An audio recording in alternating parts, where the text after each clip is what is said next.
Olá, amigos. Bem-vindos à nossa 14ª edição do programa Espiritismo Agora. Um programa feito para você que gosta de estudar. Estudar, segundo a ciência da aprendizagem, significa dedicar-se, empenhar-se com afinco para conhecer, para adquirir conhecimentos. O conhecimento é adquirido pela dedicação e empenho de quem quer aprender. E se você gosta de aprender, então deve estudar. E para estudar, deve-se dedicar-se com empenho, com dedicação. O tema que nós vamos desenvolver a partir deste programa, será uma série de programas só sobre este tema, vem perseguindo e sendo perseguido pela humanidade desde tempos muito antigos.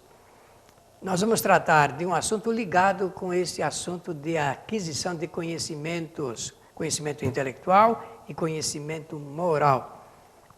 Você vai perceber a partir de hoje como é que o homem começou a interessar-se pela sua história, pelo início das coisas, pela evolução, que é o título do nosso programa a partir desta edição. Espiritismo agora para você.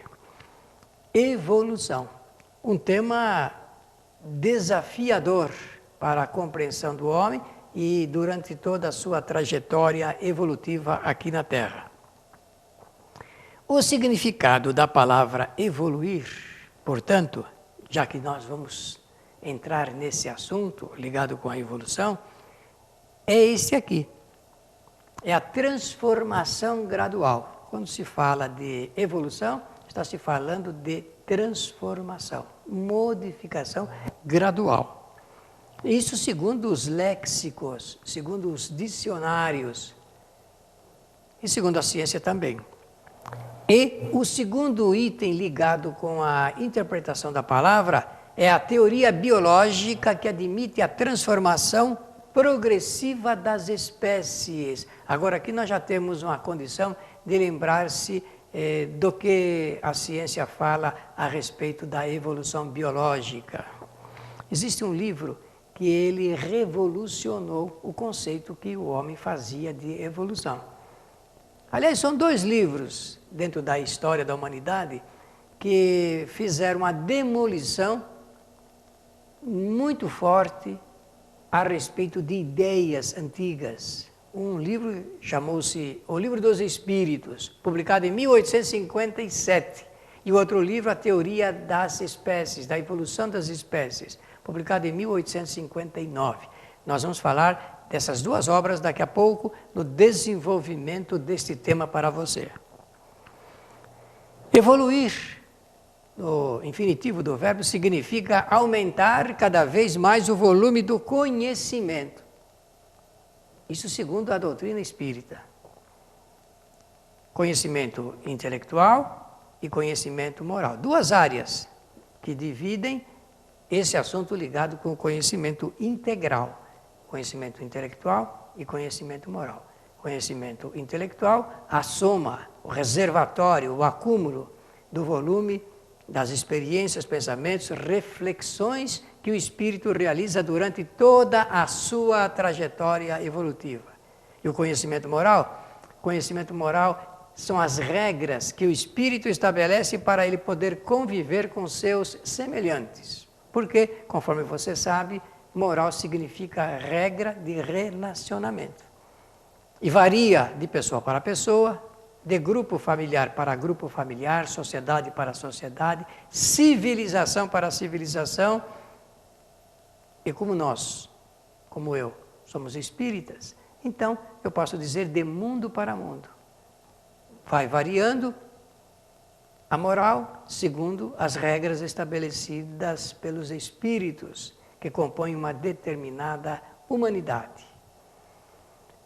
Esse assunto ele é muito importante para nós entendermos o que é aspecto moral do ponto de vista da ética, que é a ciência que estuda e orienta a moral, e do ponto de vista de como o homem pode conviver melhor, porque a destinação final, o objetivo final da criação é essa convivência harmoniosa fundamentada em princípios éticos e em regras morais adequadas para as civilizações de todos os mundos. Vamos então, a partir de agora, repartir esse assunto ligado com a evolução em partes. Por isso estamos apresentando aqui a primeira parte. Vamos lá atrás. Fazer uma viagem, uma digressão histórica, porque assim aprenderemos as razões pelas quais as coisas estão vivenciadas da forma como estão nos dias atuais, segundo o que eram antigamente. Prestem bastante atenção neste fator, porque ele vai ser determinante para o encadeamento que nós pretendemos dar, até chegar no ponto ideal, que é a proposta espírita para esse assunto da evolução, da civilização, das regras morais e da ética, que são os princípios que compõem a nossa sociedade. Vamos então buscar nos registros da história, já que nós não somos cientistas, nem filósofos, mas nós precisamos nos apoiar do que contém os registros para podermos organizar o nosso pensamento e realizar esses estudos aqui em Espiritismo Agora. Então, as teorias que existiram sobre evolução. Vamos ver quais são elas. Algumas, né? Então, vamos nos apoiar primeiro nos filósofos antigos. O que é que eles apresentaram? Para falar de filosofia antiga, nada melhor do que buscarmos o berço da filosofia. Ali onde ela nasce, onde os homens se inspiram para poder dialogar, discutir e ensinar sobre evolução. A Acrópole, todos nós já conhecemos, não é? Ela está sendo uma colina rochosa, ali na Grécia, que é palco de trabalho de todos esses homens antigos, chamados filósofos, que usavam o pensamento para elaborar equações filosóficas sobre a vida, questionamentos, respostas. Ela hoje se constitui num patrimônio mundial da Unesco, que é um órgão da ONU para assuntos da educação. E ali tem dois modelos de arquiteturas antigas que inspiraram os homens ligados com a filosofia e a religião. O Partenon e o templo sagrado destinado a Atena, a deusa da mitologia grega, Poseidon, deus dos mares, e Erecton, também ligado com os ensinamentos da religião. São deuses da antiguidade. Nós vamos mostrar alguma coisinha a respeito deles aqui. O Partenon, que é o mais importante monumento da civilização grega antiga. Ele é considerado o mais importante. Esta é a entrada daquele templo destinado a Erecton. E esse templo, então, refere-se a Atena. Essa ilustração que nós estamos vendo ali ao lado do seu nome é uma ilustração moderna, apenas para fazer referência do significado religioso de Poseidon, dos mares, defesa dos mares, e de Erecteu. Esses são os três deuses aos quais foi erigido aquele templo, naquela ocasião, considerado sagrado. Mais uma ilustração da Grécia Antiga, de Atenas, por sinal, aqui com o Partenon. Nós vamos começar a falar de evolução, lembrando alguns filósofos, e pedimos a paciência de vocês para acompanharem esse assunto, porque a soma dessas informações é muito rica e nos dará a chance de entender um pouco melhor este tema. Ali na cidade de Mileto, vocês estão vendo ali, indicado pela seta. Atenas, a Grécia está de um lado e hoje a Turquia está do outro lado. Ali a Ásia Menor era onde se localizava a cidade de Mileto. Vamos lembrar então, o primeiro filósofo que é considerado o iniciador dessas ideias sobre evolução. Anaximandro. Anaximandro. Os nomes desse tempo são nomes difíceis de se ler e de se pronunciar, mas é preciso que a gente se acostume com essa terminologia. Anaximandro nasceu na cidade de Mileto no ano de 610 e vai morrer, vai desencarnar no ano de 546 antes do nascimento de Jesus de Nazaré. Aí uma ilustração a respeito da sua figura, é uma ilustração da época, por sinal. Mais uma ilustração da cidade de Mileto. E vamos assinalar, então, agora como se fosse um perfil, um currículo deste filósofo chamado Anaximandro. Era geógrafo, astrônomo, político, filósofo, matemático e foi um grande discípulo de Tales. Vamos falar também do filósofo chamado Tales. Tales de Mileto, como Anaximandro também nasceu na cidade de Mileto.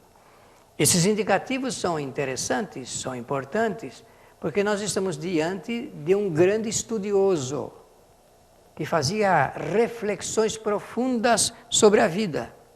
E ele então dizia, estamos falando do tema evolução, que os homens primeiramente foram formados como peixes.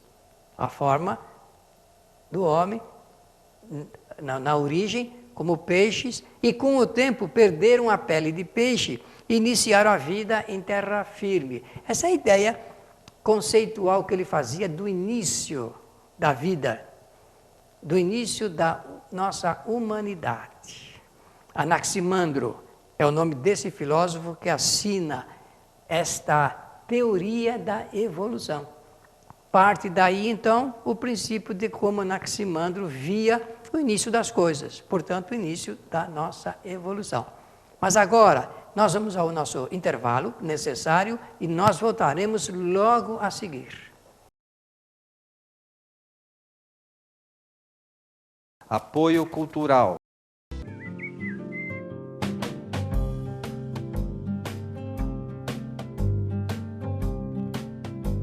Rádio Boa Nova, a comunicação em prol de um mundo de regeneração.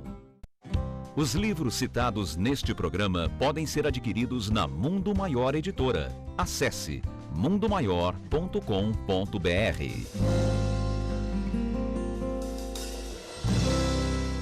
Um simples gesto, um ato de enormes proporções. Um simples gesto é capaz de dar apoio, acolher, educar, alimentar. Um simples gesto traz com ele benefícios incalculáveis. Um simples gesto contribui para realizar o bem. Participe para que a rede social do bem possa aumentar a sua capacidade de multiplicar as suas ações sociais. Pratique isso na hora que você for pagar a sua próxima compra. Use o cartão de crédito exclusivo O Bem. Peça já o seu cartão. Ligue 0800 644 2273.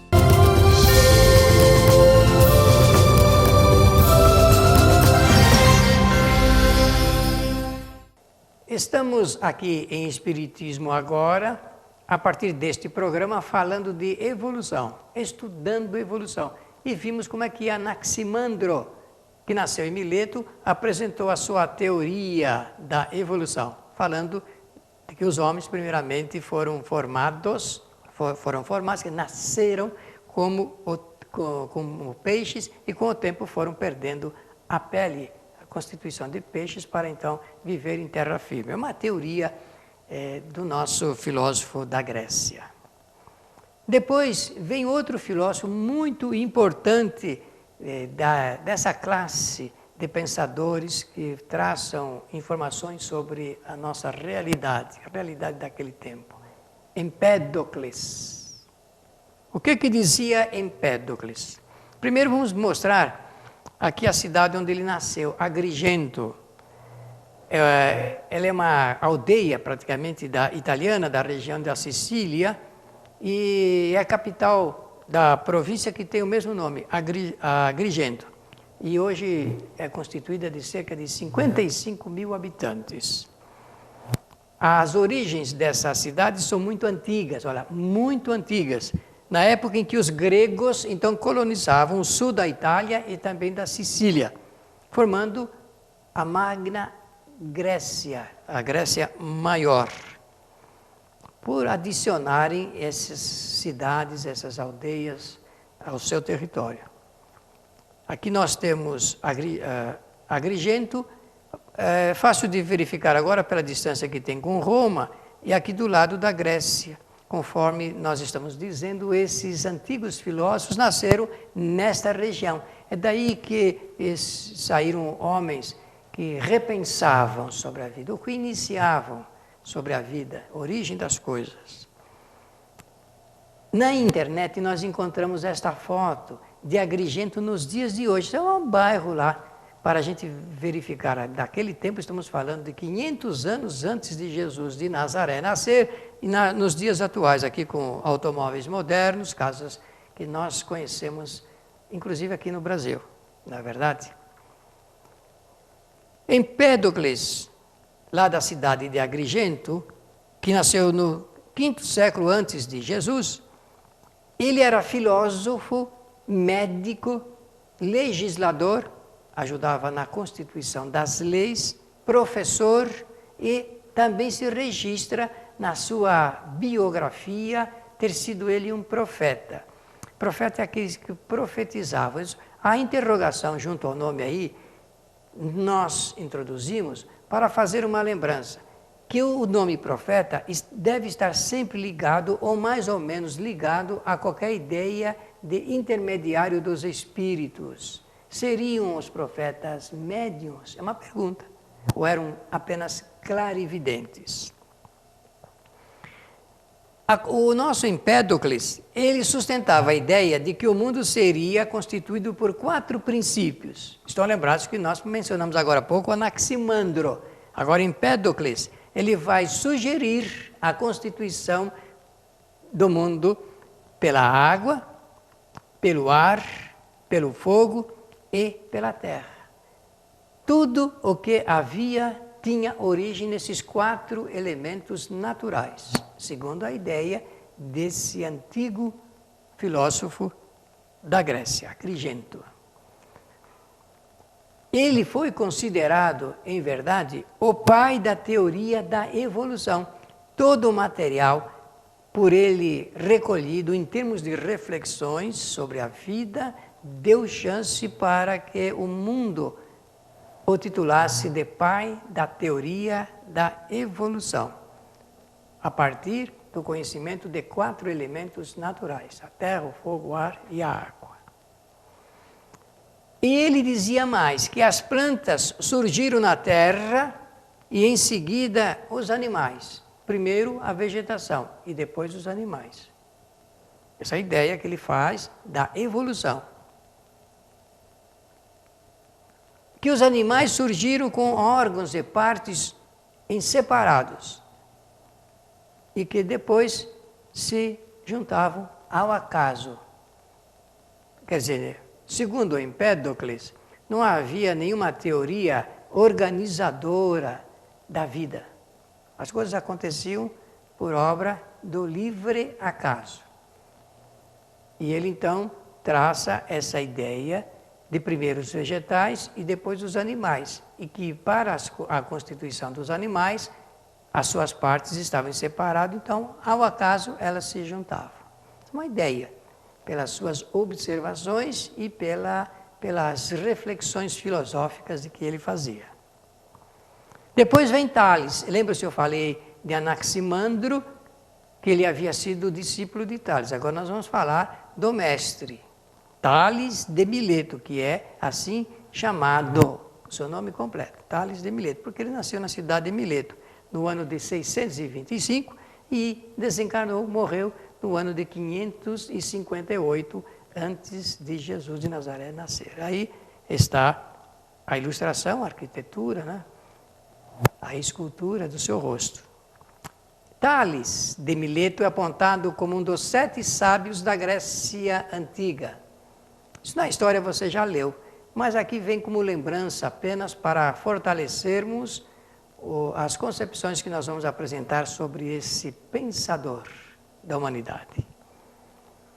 E ele é fundador da escola jônica, diversas escolas lá na Grécia, a tomística e a jônicas que mais se destacam, não é? E a escola jônica porque estava ali exatamente na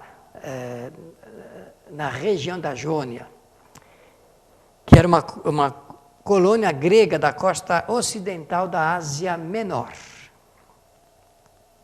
Aqui no mapa vai ficar mais fácil localizarmos Mileto, ali na Ásia Menor, portanto na região da Jônia, e olha onde está a Grécia aqui distante. Embaixo nós estamos vendo aí a ilha de Creta. São todos lugares muito importantes para a história. Cada região dessa, da Ásia Menor, cada região dessa registrava, nessa época, grandes acontecimentos, tanto na forma da filosofia, como dos mercados, como das próprias guerras. Hoje, essa região que nós citamos aí, é desse país muito bonito, da Turquia.